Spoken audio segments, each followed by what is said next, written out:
Allahu Akbar, Allahu Akbar.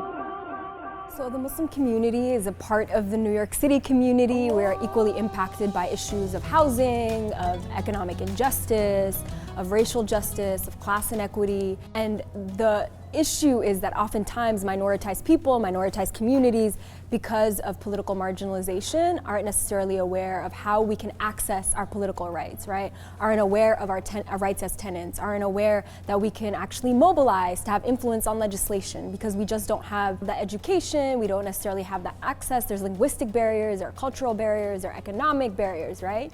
And so our goal today is to really inspire folks, to have people walking away knowing that they can have an impact on their political system, they can have an impact on the way in which they're impacted by all these issues, and change the city to be a better place for them and for their families. Our vision is to make sure that we can actually bring our community together so we could build political power and actually organize, because we believe that when we organize, we win. We are having the first ever Muslim town hall led by the Muslim Organizing Collective that I'm a part of, along with great organizers and activists and colleagues in the space, trying to organize the Muslim community, trying to talk about the issues that matters to them the most, and try to find some tangible solutions and tangible next steps to empower our communities. Who are the Muslims of New York City?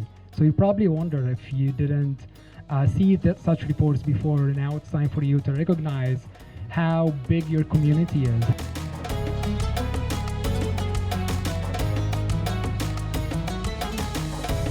New York's at a critical juncture right now. We're slowly crawling out of a pandemic, and we of course are very worried about our economic recovery.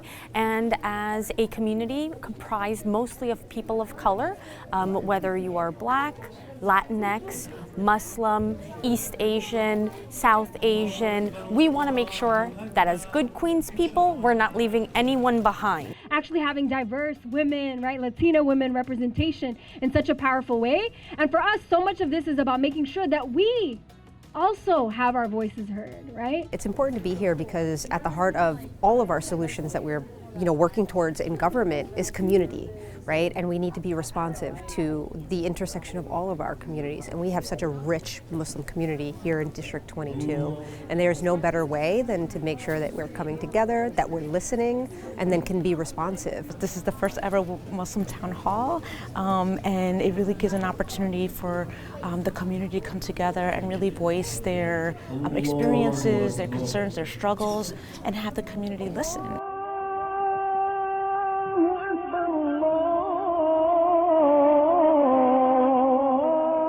One of the things that really pushed us all to organize and create that space with all these amazing people and bring everyone here together is that we recognize that there is a problem with representation, right? When we look at city government and we looked at the numbers, so like we have 9% of the population of New York City identify as Muslims, and we only have one council member in city government who happen to be Muslim.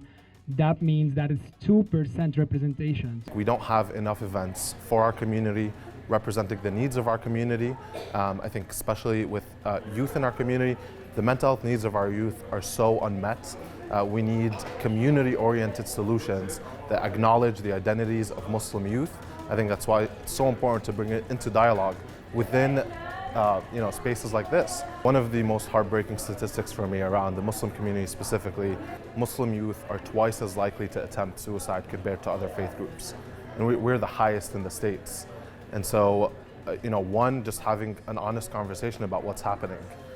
Once we create the space to actually have a conversation that's non-judgmental, that does not assume we know the root causes, then we can open an actual dialogue to explore the underlying causes. So much of this is about making sure that folks recognize that we as Muslims, right, we have a historic legacy in New York City. We've been in New York City for a long time. We've had impact in New York for a long time. And for us to continue to recognize our political power and political voice, and also that we are able to have impact collectively.